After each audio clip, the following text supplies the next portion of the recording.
What's up guys, Random Racer here with another tech video for you guys today, and today we'll be checking out Apple's extremely outdated yet pretty nice looking Apple Thunderbolt display. So of course, without further ado, let's dive into this and check out this monitor.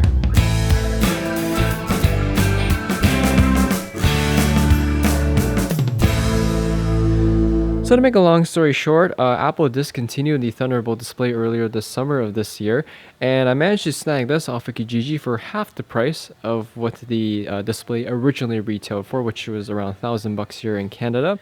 Now this is the last model Apple ever released. This box was dated in 2014. The last official release of the Thunderbolt display was 2013. Prior to that was 2011. As you can see, it features the Mac.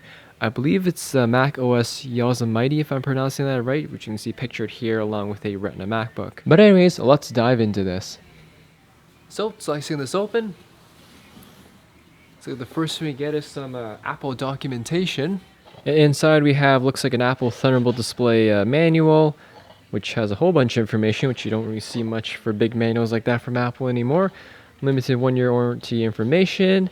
And a MagSafe 1 to MagSafe 2 adapter, which normally costs $10, but it's kind of useless to me since I have the 2016 MacBook. Continuing on, some more foam packaging. And finally, the monitor on the inside here.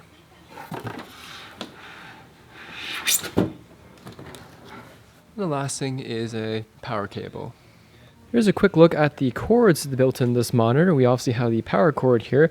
In addition to that, we have a single cable that splits into two for a MagSafe connector, as well as your Thunderbolt cable. Now, Thunderbolt here is what's used to use the additional features on your Thunderbolt displays, such as USB ports and such we will check out soon. And the MagSafe one here, obviously, to charge your MacBook, which is kind of useless to me since I only charge my computer with USB-C now. Alright, so let's pop the packaging off this. Start sliding it off. A bit more packaging, and that's the monitor. Alright, so I got the Apple Thunderbolt display temporarily set up here. It's not the most ideal setup in the world, but good enough to show you guys what this thing has to offer. I do have my 2016 MacBook Pro attached to it right now, along with a Moshi Luna keyboard, the Apple Magic Mouse, and the Harman Kardon speakers right next to it.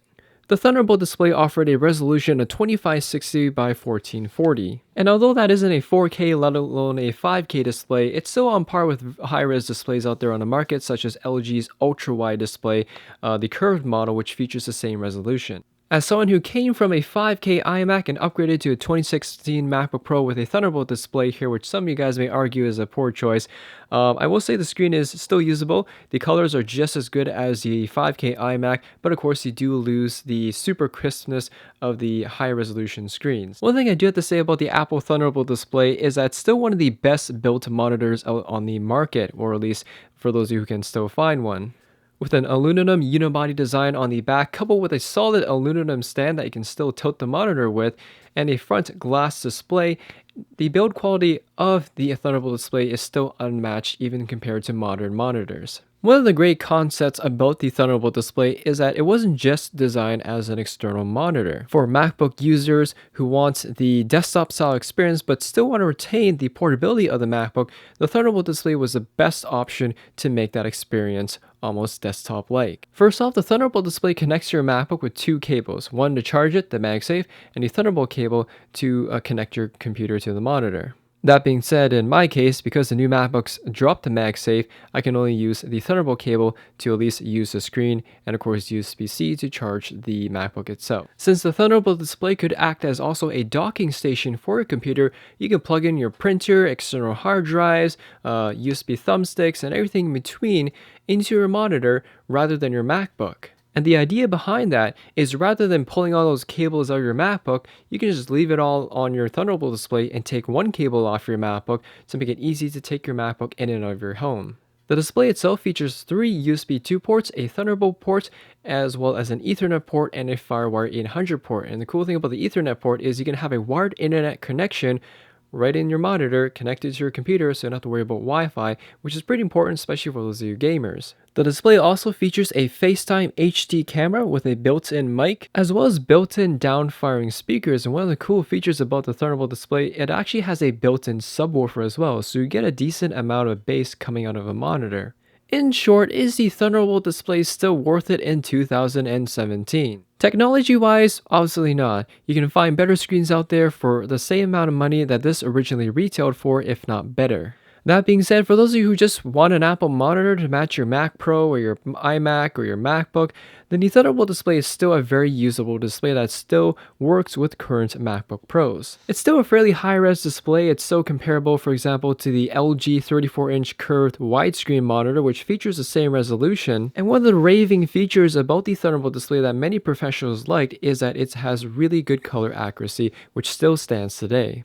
So I would say if you can find the Thunderbolt display for a really good deal between $400 $500, definitely jump on it. That being said, I've seen eBay listings in the completed listings where people actually bought the display range between $500 upwards to $1,000. It seems like it's kind of like the iPod Classic. Ever since it was discontinued, the price of it kind of went up a little bit, which is kind of odd.